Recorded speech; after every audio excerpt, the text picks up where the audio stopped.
Uma das primeiras observações que eu recebi a respeito desse livro foi sobre o título, O Cristianismo Primitivo. Algumas pessoas questionaram, mas por que um cristianismo primitivo? Primitivo, obviamente, como todos nós sabemos, tem uma conotação também de algo tosco, rudimentar, ainda primitivo no seu desenvolvimento. Em nossa sociedade moderna, em que damos tanta ênfase ao modernismo, à tecnologia de ponta, em que verificamos que as coisas antigas, os inventos originais, mais cedo ou mais tarde, acabam como peças de museu, sendo substituídos progressivamente por aquilo que é mais avançado, porque um interesse num cristianismo primitivo. Ora, na vida moderna, na vida material, certamente que o cristianismo primitivo teria o seu papel como algo de incipiente. No entanto, para algo material feito pelo homem, certamente a materialidade nos leva a entender que a evolução do entendimento das leis que regem a matéria e a sua mestria leva a melhorias. Porém, no mundo espiritual, a situação é exatamente inversa. No mundo espiritual, as coisas que nos são apresentadas em nosso mundo já vêm prontas, já vêm a mais avançada possível porque é totalmente completa. Isto quer dizer que, na vida espiritual, aquilo que é primitivo, no sentido de ser original, já está pronto, não precisa de melhorias. É bem verdade que os mensageiros divinos, de tempos em tempos, descem à Terra para dar uma nova formulação da verdade apropriada para aquele estágio em que a população que vai receber aquela mensagem está precisando. E isso foi exatamente o que aconteceu com relação à mensagem que Jesus veio nos legar. Porque essa percepção de que o que é espiritual, original, já está pronto, já é puro, nós verificamos numa símile com o nosso mundo na natureza. Por exemplo, vejamos um rio. As águas do rio, na sua fonte, são absolutamente puras. Falamos da pureza prístina das águas na fonte. No entanto, à medida que o rio vai correndo o seu curso, sedimentos vão sendo acrescentados, poluentes vão sendo jogados nas águas, então a originalidade daquela água vai sendo modificada e, obviamente, para pior. Infelizmente, isso tende a acontecer também com as coisas espirituais. Aquilo que é legado pelos mensageiros divinos está pronto e é exatamente o que nós precisamos. Jesus, por exemplo, teve como missão fazer o que todos os mensageiros divinos fazem: nos trazer de volta para a mensagem divina eterna de que a vida espiritual, da qual a vida religiosa é um reflexo, nos remete a Deus, nos remete a Deus, que está em toda parte e principalmente a Deus que está em nosso coração. Consequentemente, Jesus, como todos os outros grandes mensageiros divinos, estava nos chamando para um retorno ao nosso coração, um retorno à mensagem divina original, como sempre foi feita por seus mensageiros. E Jesus vivia numa sociedade entre os judeus. Jesus era um judeu, e a sociedade judaica era pautada na obediência à lei. Tanto no seu sentido secular como no seu sentido religioso, os judeus viviam como era o ideal deles, era viver como obedientes à lei mosaica.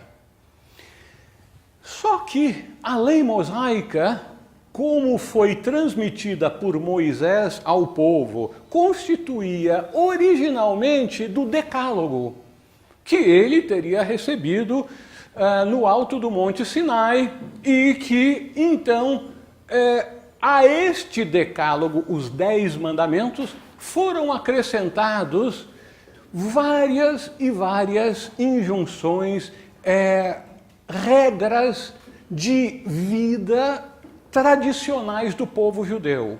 Então, o judaísmo acabou englobando em 613 preceitos, veja só, 613, que governavam tudo aquilo que o homem devia fazer e o que não podia fazer. Então, isto pode parecer assim algo assustador para o nosso modo de ver atual. No entanto, a sociedade judaica estava num estágio incipiente de desenvolvimento. E, assim como a criança precisa, quando muito novinha, aprender a obedecer a mãe, o pai, mais tarde os professores, os líderes da sociedade, então, a criança precisa aprender a obedecer. Uma sociedade infantil precisa aprender a obedecer. Essa é a sequência natural da evolução de uma sociedade, da evolução espiritual mesmo de um povo. No entanto, os tempos passaram e tornou-se necessário, então, mais um passo para o progresso espiritual do povo judeu. Deixar de ser meramente obediente, deixar que os outros, os líderes religiosos, pensassem por ele e dissessem faça isso e não faça isso nem aquilo, passar a pensar por si mesmo. E ao passar a pensar por si mesmo, assumirem a responsabilidade por sua vida. Isso é extremamente importante e é algo que nós temos que remeter à situação atual da cristandade também.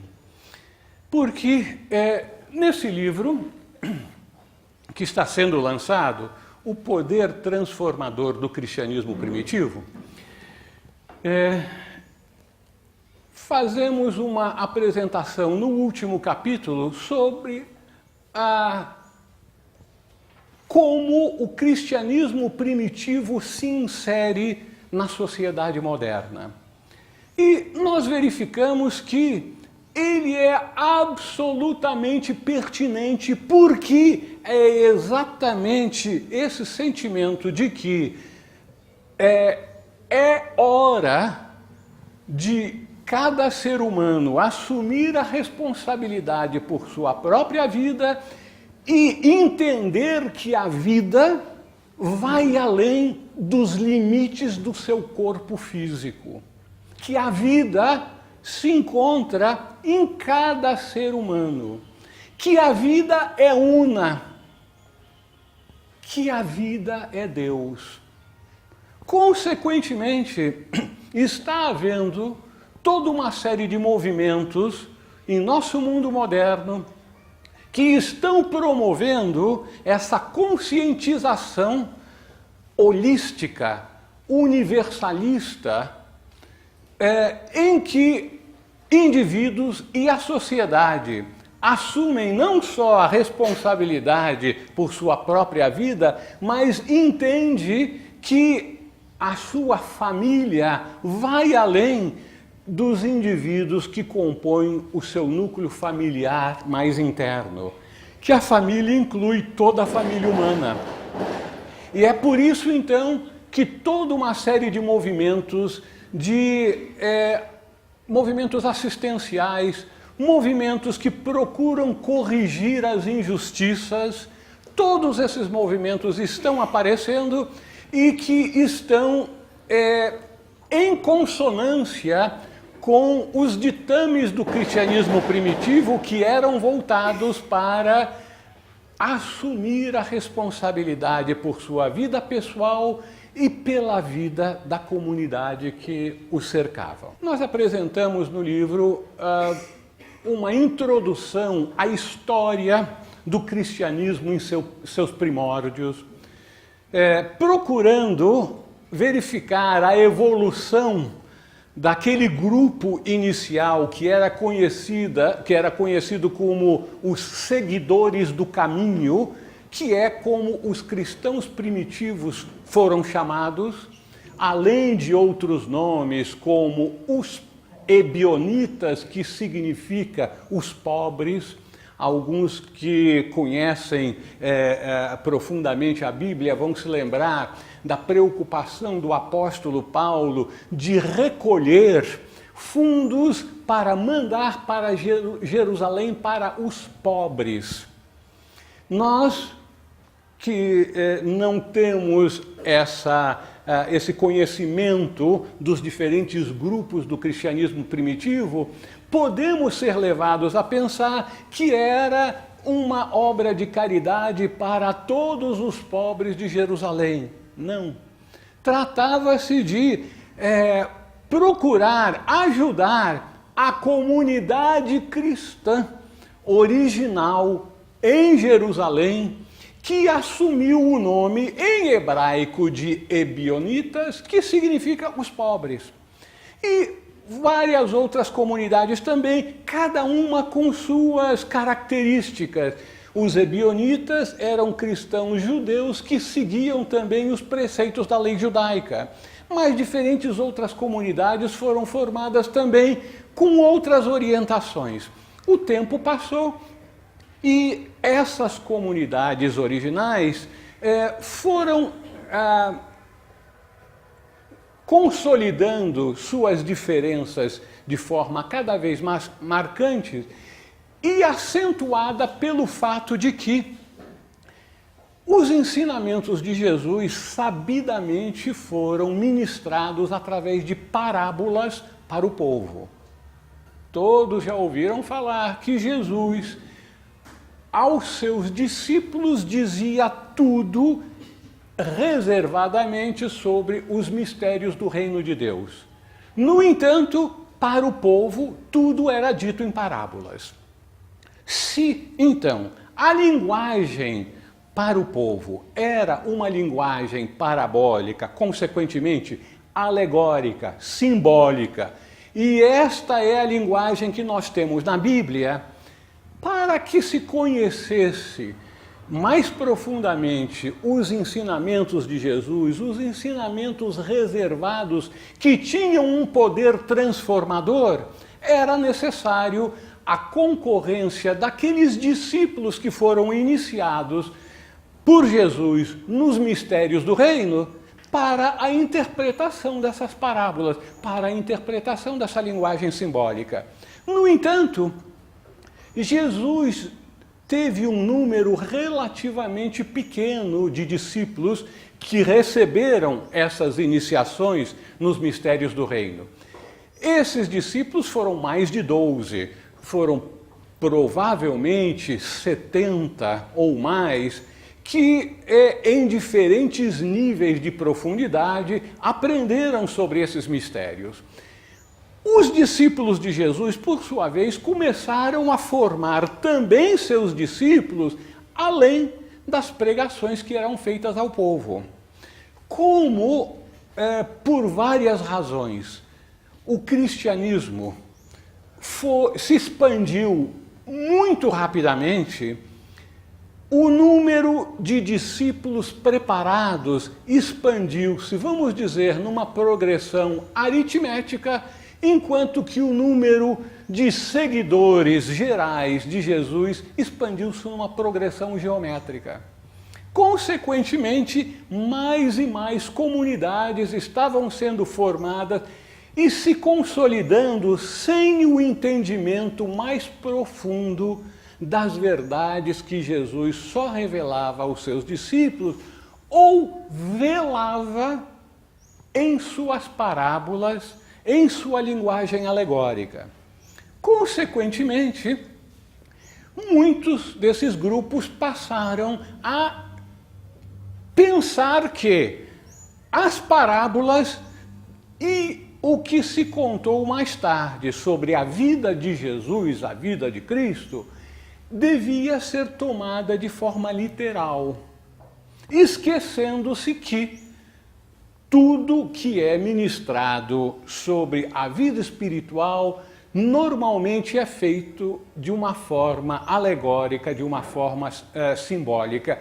E era necessário que essas chaves para o entendimento da alegoria fossem transmitidas.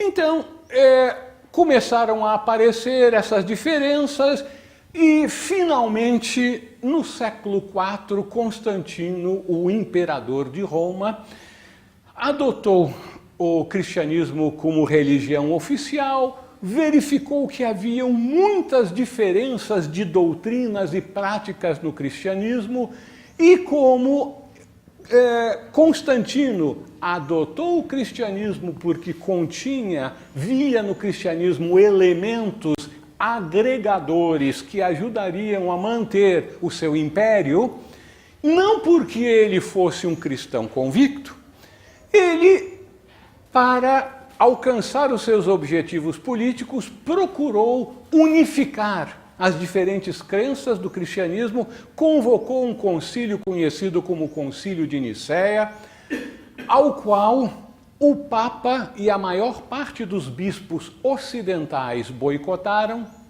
mas mesmo assim esse concílio, sob pressão do imperador, acabou oferecendo um receituário de unificação de crenças que seria expresso através do credo. Então, todas as crenças que aqueles que se diziam cristãos deveriam ter. Com isso, as diferenças dos diferentes grupos, mas principalmente as diferenças com aqueles grupos que tinham recebido e tinham mantido os ensinamentos reservados de Jesus, que não se expressavam através daquela crença nos credos que se transformaram em dogma, surgiu então essa unificação que acabou levando com que os cristãos, a partir de então, se voltassem mais para crenças e rituais externos, em vez de autotransformação e busca da perfeição, que foi o que Jesus nos ensinou. Então nós verificamos que no cristianismo primitivo haviam toda uma série de ensinamentos visando a autotransformação, que era resultante da atitude de responsabilidade para com o seu próprio destino, com sua própria vida. Então, Jesus, como um mestre divino, infinitamente compassivo e sábio, legou ensinamentos em diferentes níveis para as pessoas com diferentes necessidades, diferentes anseios. Um primeiro nível, só vamos falar de 2 grandes níveis aqui. Um primeiro nível é aquele nível em que as pessoas estão desejosas de ter uma vida mais harmônica, pacífica e feliz, que só pode ser atendida se os indivíduos passam a viver de uma forma ética, de acordo com a mais elevada ética, que sabidamente foi apresentada de forma extremamente profunda no Sermão da Montanha. Mas a nossa preocupação ao apresentarmos o poder transformador do cristianismo primitivo foi identificar os ensinamentos essenciais, a essência, o âmago dos ensinamentos de Jesus que propiciavam a transformação. Então, esse âmago, nesse primeiro nível, que é o nível da mais alta ética, tinha que ser fundamentado em algo sólido. Esse algo sólido é a lei de ação e reação, a lei de causação universal, que Jesus seguidamente se refere a ela quando fala: não penseis que vim para mudar a lei, mas para cumpri-la, porque nenhum só i ou tio será mudado da lei. As pessoas, principalmente os judeus, interpretavam isso como se referindo à lei mosaica. No entanto, já vimos que a lei mosaica tinha um pequeno núcleo de leis divinas, que eram os 10 mandamentos, e mais de 90% era ensinamentos da moral judaica, da tradição judaica. Ora, algo que meramente reflete a tradição de um povo não pode ser algo imutável para todo sempre. Então Jesus não veio para cumprir a lei mosaica, mas para cumprir a lei divina, que se expressa através das grandes leis do mundo físico e do mundo espiritual. E essa lei a qual ele se referia era a lei de causa e efeito. Então, no Sermão da Montanha e em várias outras partes da mensagem bíblica, verificamos que tudo aquilo que nós fazemos aos outros volta para nós. Apesar de todo o estudo que possamos fazer para o entendimento da lei de causa e efeito, e procuramos nos aprofundar na medida do possível com respeito a isso no livro, nós verificamos que na prática, mesmo nós, nos dias de hoje, conhecendo a respeito da lei de causa e efeito, seguidamente nos deixamos levar pelo nosso egoísmo, não sabemos como traduzir isso no nosso dia a dia. Mas Jesus, em sua presciência, em sua infinita sabedoria e compaixão, nos legou uma pequenina regra, que é apresentada na Bíblia como a regra de ouro. Essa regra de ouro já era conhecida dos antigos judeus de uma forma mais tosca, mais simples. Essa regra, como era conhecida pelos judeus antigos, não faças aos outros o que não quereis que vos façam. Então, estava ensinando aos judeus não fazer o mal. Isso é extremamente importante. No entanto, Jesus, trazendo uma mensagem de renovação, queria nos ensinar que não só precisávamos abandonar os atos maléficos, os atos que causavam sofrimentos aos outros, mas precisávamos também fazer o bem. Então Jesus nos legou essa regra de ouro de uma forma positiva em vez da forma negativa anterior. Como Jesus nos apresentou essa regra de ouro? Tudo aquilo que querem que os outros façam a vocês, façam vocês a eles. Então, que fórmula mágica! Tudo aquilo que queremos que os outros façam a nós, nós temos que fazer aos outros. Porque a lei de causa e efeito é uma espécie de eco. Tudo aquilo que reverberamos para fora retorna a nós. Então, se nós fazemos o bem, não é porque nós já sejamos altruístas e amorosos, mas porque nós ainda estamos agindo com uma motivação egoísta. Não, eu quero que os outros me tratem com consideração, com respeito, portanto eu vou tratar os outros com consideração e respeito para receber isso de volta. Consequentemente, o sábio mestre estava usando o nosso egoísmo natural ou usual para nos tornar altruístas. Então, esse foi um primeiro nível em que os ensinamentos essenciais de Jesus, utilizados no cristianismo primitivo, faziam com que aquelas comunidades fossem altamente harmônicas, por isso atraíam mais e mais seguidores. No entanto, parte de seus ouvintes estava motivada pela vida espiritual. Eles eram os buscadores, aqueles que queriam assumir todas as responsabilidades inerentes a entrar pela porta estreita e seguir o caminho apertado que levava ao reino. Então, para esses seres que queriam mais, queriam ter a experiência de Deus que leva finalmente à união com Deus, Jesus também legou o seu corpo de ensinamentos essenciais. O ponto de partida podia ser tomado de diferentes maneiras.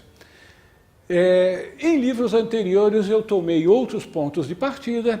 Nesse livro, tomei como ponto de partida uma das frases lapidares de Jesus: conhecereis a verdade e a verdade vos libertará.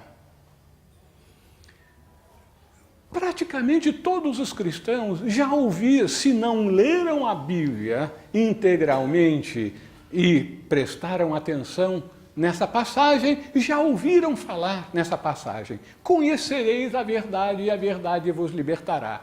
Agora, para a maior parte de nós, esses tesouros profundos da Bíblia entram por um ouvido e saem pelo outro. Nós não captamos a mensagem mais profunda, as implicações disso. Vejamos então. Conhecereis a verdade e a verdade vos libertará. Libertará de quê? Libertar significa nos retirar do jugo de algo que é extremamente indesejável. O que é extremamente indesejável em nossa vida? O sofrimento. Então, Jesus está nos apontando que nós seremos libertos do sofrimento, consequentemente, ao sermos libertos totalmente do sofrimento, nós estaremos entrando ipso facto no reino de Deus, aonde não há sofrimento, porque o reino de Deus não é um lugar, o reino de Deus é um estado de consciência. Então, quando nós deixamos para trás aquela vida caracterizada pelo sofrimento, nós estamos então entrando num estado de consciência que é referido por Jesus como sendo o reino de Deus. Mas existem mais implicações ainda. Conhecereis a verdade e a verdade vos libertará.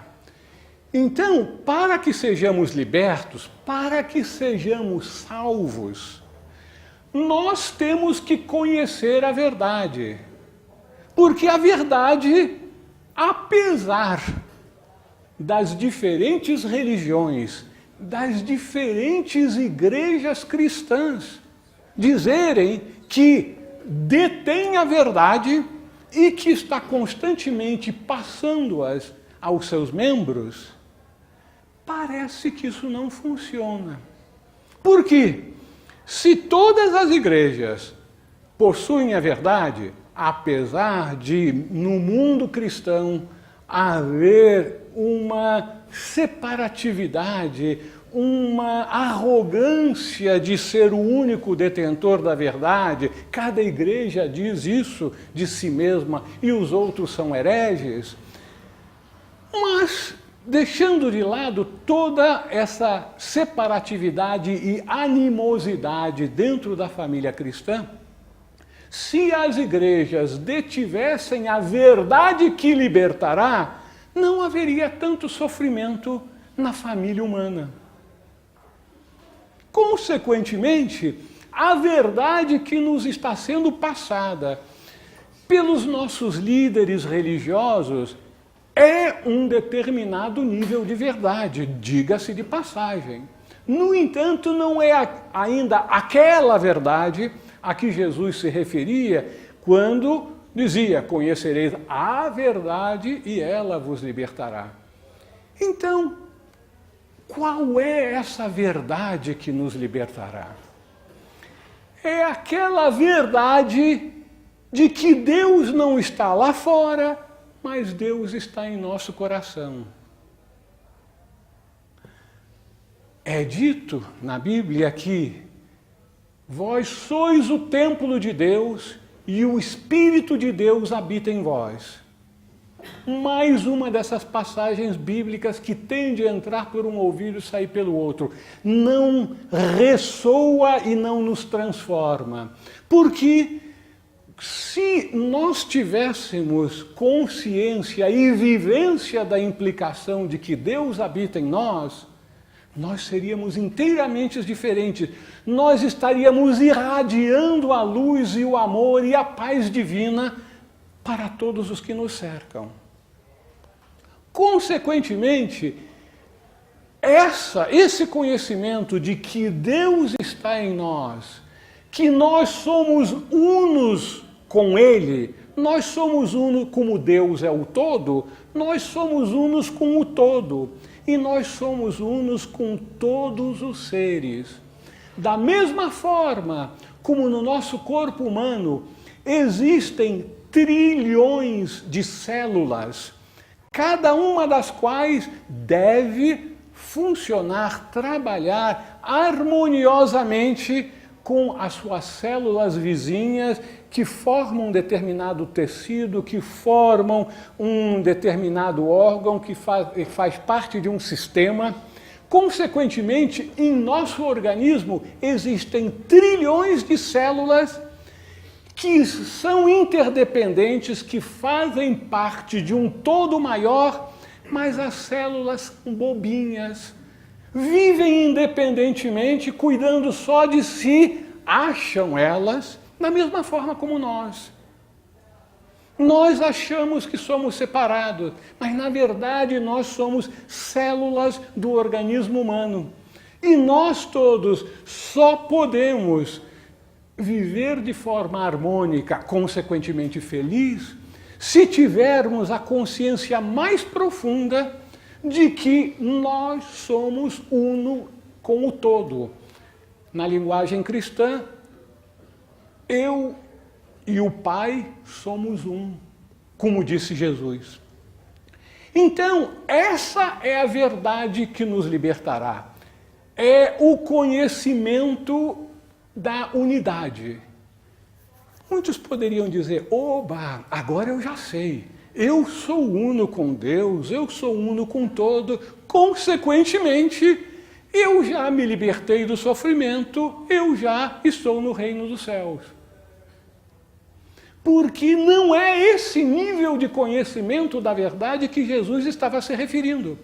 Porque esse nível de verdade que eu acabei de mencionar é o nível da verdade teórica, da verdade intelectiva, da verdade de segunda mão.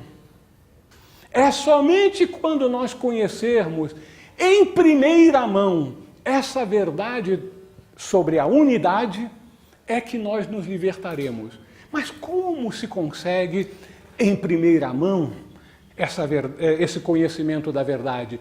Com a experiência mística, com a experiência de um samadhi, com a experiência de êxtase, em que a pessoa, a sua natureza material integra-se, une-se com a sua natureza espiritual e aí a pessoa passa a conhecer essa verdade da unidade de forma direta, de forma experiencial.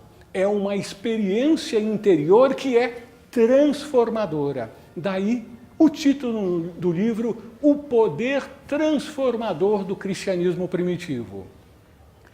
Consequentemente, todo o corpo de ensinamentos do cristianismo primitivo nos remetia ao fato de que o conhecimento da verdade que nos liberta só é alcançado quando Cristo em nós desperta. Por que que nos relatos evangélicos, os 4 evangelhos canônicos, começam com a descrição do nascimento do Senhor? Porque os evangelhos foram escritos em linguagem alegórica e nessa linguagem alegórica, verdades universais nos foram transmitidas sob a roupagem de uma linguagem específica, supostamente histórica, na qual o nascimento de Jesus simboliza o nascimento do Cristo em nós. Então, somente quando Cristo em nós desperta, nasce, na gruta, só que a gruta simboliza o centro de nosso coração. A riqueza da linguagem bíblica nos leva ao fato do entendimento dessas verdades que nós nos reportaremos em breve. Mas, para que possamos, então, despertar o Cristo em nós, esse é o X da questão. Isso é que realmente deveria nos interessar, nos preocupar, nos levar com todo o empenho a conhecer o instrumental que nos possibilita desenvolver Cristo em nós.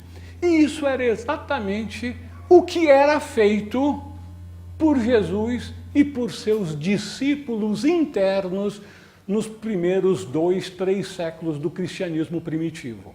Então, esse despertar de Cristo em nós, que nos possibilita entender verdadeiramente aquilo que é dito na Bíblia a respeito de crer em Cristo e crer em seu nome, que foi extremamente distorcido.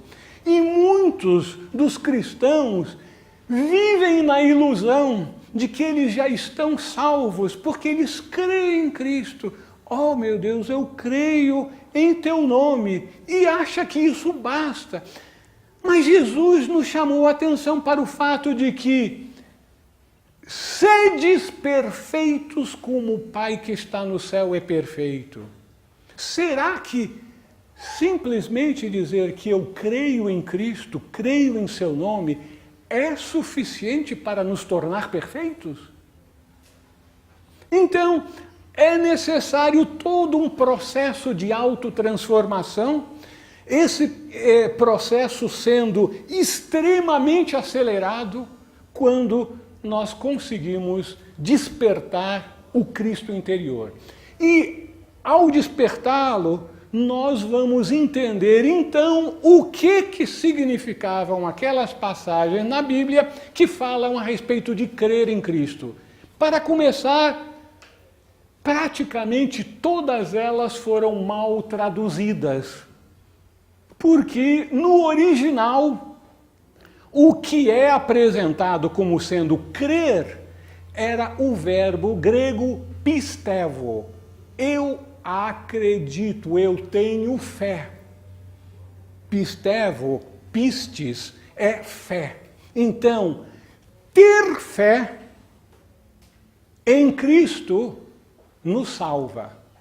Aí poderiam dizer, mas ter fé, crer não é a mesma coisa? Um mundo de diferença. A crença é algo externo, é algo que nos leva a acreditar no que outras pessoas que nós acreditamos terem autoridade, terem conhecimento, nos dizem, você tem que crer nisso. Então, a crença é algo que vem de fora. A fé não. A fé, o verdadeiro conhecimento, a fé inabalável, é algo que vem de uma experiência interior. É somente quando nós começamos a despertar Cristo em nós, mesmo que ainda não tenhamos tido visões, arroubos místicos, mas quando o germe da transformação está ocorrendo em nosso coração, é que nós desenvolvemos aquela fé interior inabalável e que às vezes nos deixa em dificuldade porque nós não conseguimos explicar exatamente por que nós temos a total confiança naquilo, porque aquilo não veio da nossa mente raciocinadora com esse processo lógico, linear, que leva a partir daqui para lá, a conclusão é aquela, é assim que a mente trabalha. O Cristo interior é a intuição, é a verdade direta, que não funciona pela mente. Então, quando nós temos fé, então isso nos transforma, isso nos dá poder, isso nos salva. Então, o importante é desenvolvermos a Cristo. E como no cristianismo primitivo isso era feito? Através de certos instrumentos. Num primeiro nível, numa primeira etapa, através do que eu chamo, nesse livro, os instrumentos externos, que seriam o estudo da vida espiritual e principalmente da vida dos místicos, porque esse é um conhecimento, ainda que externo, que nos orienta para como reorganizar a nossa vida, porque os místicos são os desbravadores do caminho espiritual que abriram uma picada naquela floresta da nossa vida exterior, nos ensinando o caminho a seguir.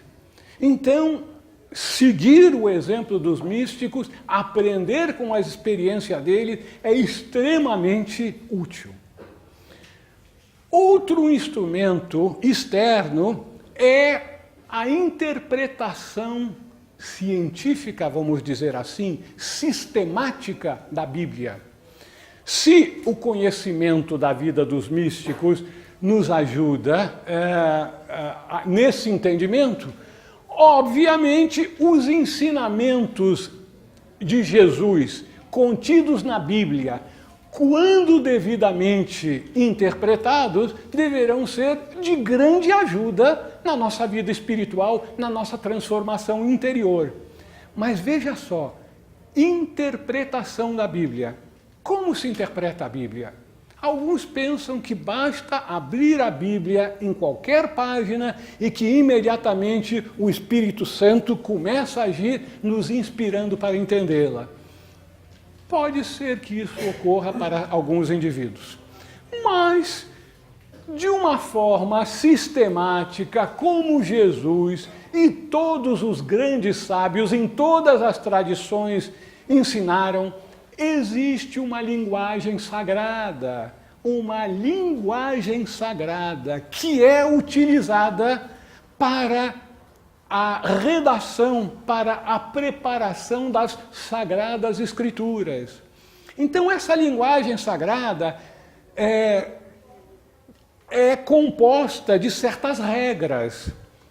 E agora, nesse último século, passamos a conhecer algumas dessas chaves para a interpretação sistemática da Bíblia.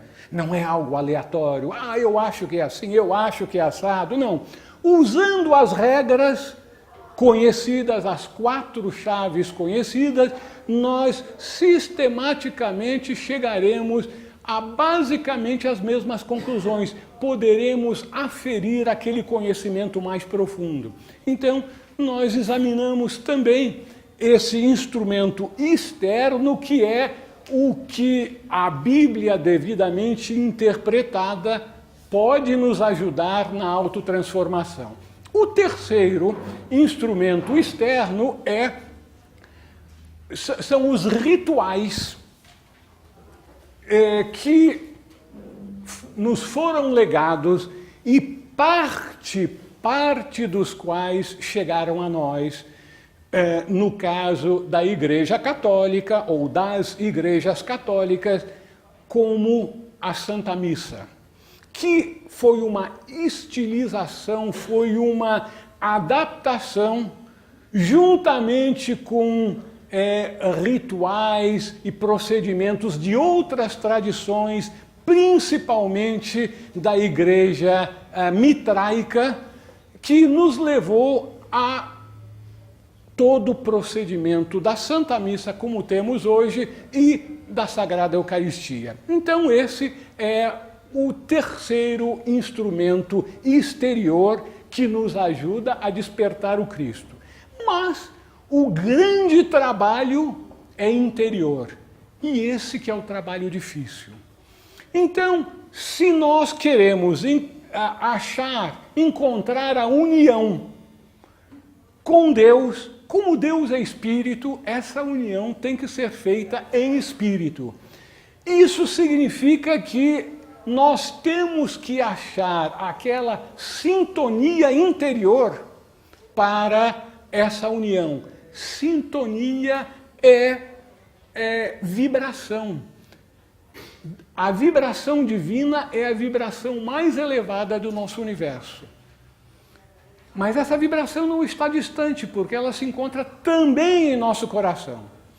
Como é, então, que a nossa consciência usual, como a nossa personalidade, que é a nossa natureza material, pode entrar em sintonia com a nossa natureza espiritual?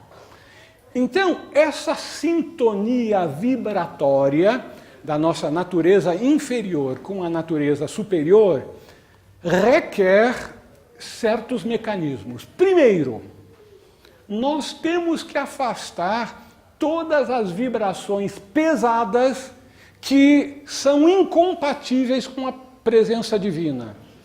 As vibrações pesadas são todos os crimes contra a vida, contra o amor, contra a verdade, atos de crueldade, tudo aquilo que é incompatível com a presença divina. Então nós temos que proceder a uma purgação, a uma purificação.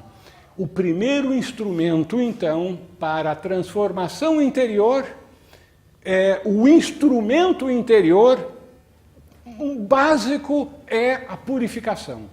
Na vida dos místicos nós verificamos isso mais seguidamente.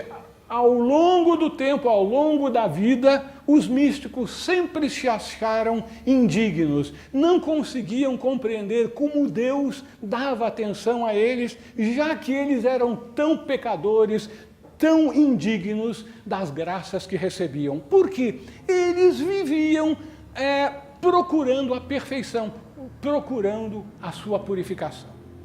Então, primeiro instrumento, afastar aquilo que é incompatível com a presença divina. Segundo instrumento, promover a vibração que é compatível, na verdade, que é a vibração divina em nós. Que instrumento é esse? Que vibração é essa? É a vibração do amor. O amor é o cerne da expressão divina no mundo. O amor, a justiça, a verdade, a beleza. Mas o amor tem um sentido muito especial, porque o amor é uma expressão da lei universal da atração. No processo de manifestação, tudo aparece, se manifesta separadamente. Então, a manifestação do universo, que alguns chamam de criação do universo, inclui essa força para a separatividade. A separatividade é inerente à expressão da matéria. Mas, concomitantemente, Deus criou essa vibração, a vibração do amor, que equilibra, que neutraliza, em grande parte, esse senso de separatividade, fazendo com que os seres voltem à sua essência, que é a essência da unidade, que é expressa como amor, a união. E, finalmente, se afastamos o que é contrário à presença de Deus, promovemos o que está em harmonia com Deus, como vamos então dar o último passo para atravessar a ponte entre a nossa natureza material e o abismo que separa a natureza material do mundo espiritual? Essa ponte, essa chave, esse instrumento quase que milagroso é um dos paradoxos da vida espiritual. É o silêncio. O mais profundo silêncio, não só o silêncio exterior, os monastérios, as cavernas nas montanhas, os desertos, são exteriormente silenciosos. Nós podemos ver uma pessoa silenciosa o dia inteiro, mas ele está silencioso externamente.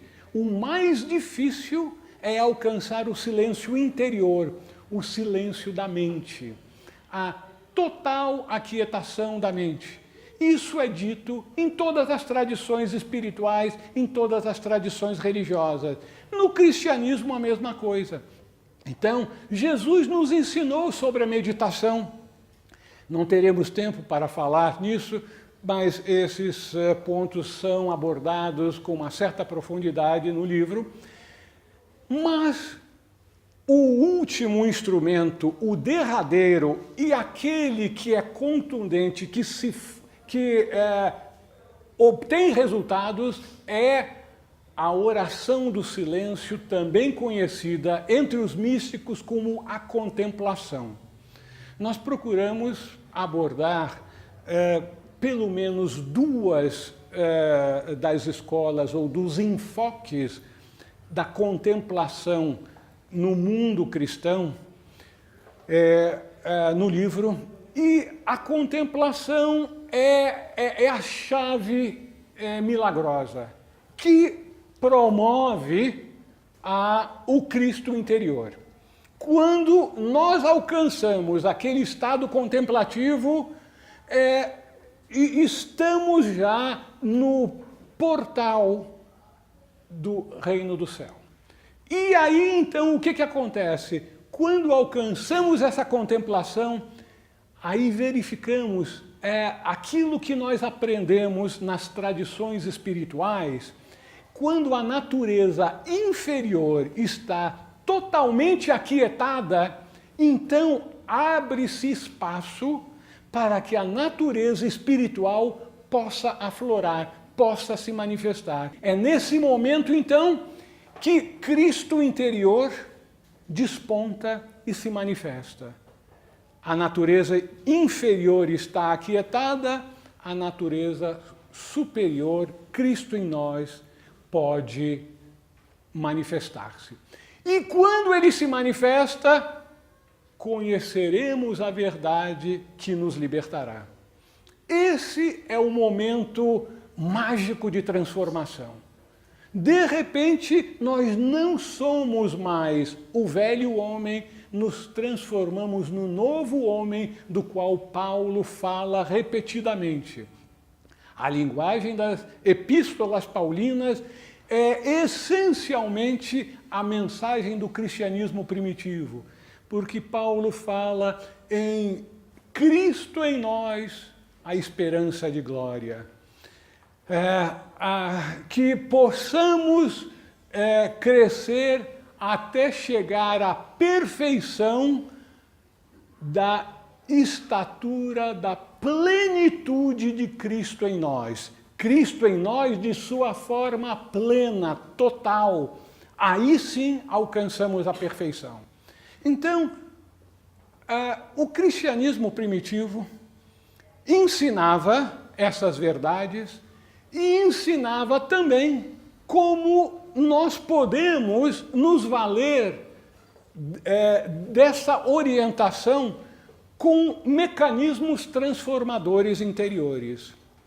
E é por isso que voltarmos aos ensinamentos transformadores do cristianismo primitivo promove uma renovação de nossa fé, porque será uma fé baseada no conhecimento, uma fé baseada na experiência interior, e não meramente uma crença que nos é passada por outros, que pode ser verdade, pode não ser. Então, eu convido a todos aqueles que quiserem fazer uma experiência, que façam essa tentativa do entendimento e principalmente da vivência dos ensinamentos essenciais de nosso Salvador, do Mestre Jesus, que com sua compaixão e sabedoria nos colocou esse banquete divino à nossa frente. Só que esse banquete divino é um self-service.